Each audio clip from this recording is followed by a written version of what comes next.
நமக்கு உபதேசம் செய்துவிட்டு சென்றார்கள். எனக்கு பின்னால் நிராகரிப்பாளர்களாக மாறிவிடாதீர்கள். நிராகரிப்பாளர்கள் என்றால் என்ன? அல்லாஹ் இல்லை என்று சொல்வதா? சொன்னார்கள், உங்களில் சிலருடைய பிறரிகளை வெட்டுவார்களே, அந்த நிராகரிப்பாளர்களாக ஆகிவிடாதீர்கள். ஒருவரை பார்த்து ஒருவர் முகம் திருப்பி செல்லாதீர்கள். ஒருவர் மீது ஒருவர் பொறாமை கொள்ளாதீர்கள். ஒருவர் மீது ஒருவர் வெறுப்பு வைக்காதீர்கள். அல்லாஹ்வுடைய அடியார்களாக தோழர்களாக வாழ பழகுங்கள் என்று கூறினார். எங்கே சென்று கொண்டிருக்கிறோம்? நாம் நம்முடைய தொழுகைகள் பலனளிக்கிறது என்று பெருமையாக சொல்லிக் கொண்டிருக்கிறோமா?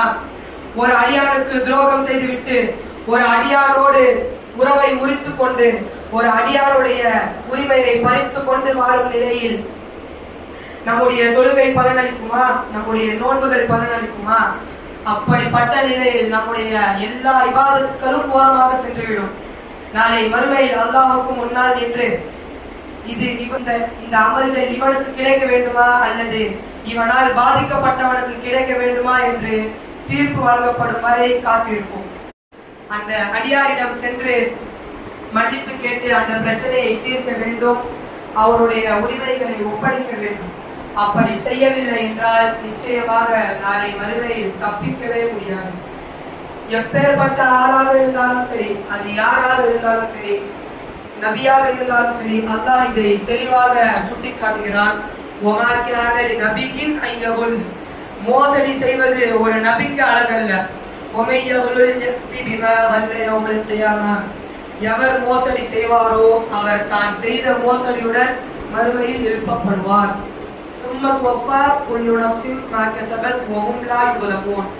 ஒவ்வொரு ஆன்மாவுக்கும் அது செய்ததை முழுமையாக கணக்கிட்டு கூலி கொடுக்கப்படும். இன்னும் அவர்கள் அநீதி இழைக்கப்பட மாட்டார்கள்.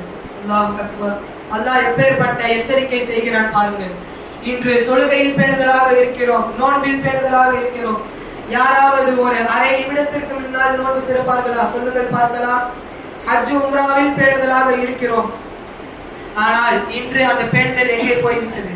நம்முடைய உறவுகள் விஷயத்தில், நண்பர்கள் விஷயத்தில், கொடுக்கல் வாங்கல் செய்து கொள்ளக்கூடிய வியாபார தோழர்களின் விஷயத்தில் அந்த பேணுதல் இன்று எங்கே இருக்கிறது? என்ன அது அநியாயமான பேணுதல். தொழுகையில் பேணுதல் இருக்கிறது, ஆனால் வாக்குகளில் பேணுதல் இல்லை. நோன்பில் பேணுதல் இருக்கிறது, ஆனால் கொடுக்கல் வாங்கலில் பேணுதல் இல்லை. ஹஜ் உம்ராவில் பேணுதல் இருக்கிறது, ஆனால் ஒப்பந்தங்களில் பேணுதல் இல்லை. அல்லாஹ் தஆலா முஃமின்களை பக்குவப்படுத்தப்பட்ட, பண்படுத்தப்பட்ட, பரிசுத்தமாக்கப்பட்ட உயர்ந்த ஒழுக்கங்களாலும் சிறந்த பண்புகளாலும்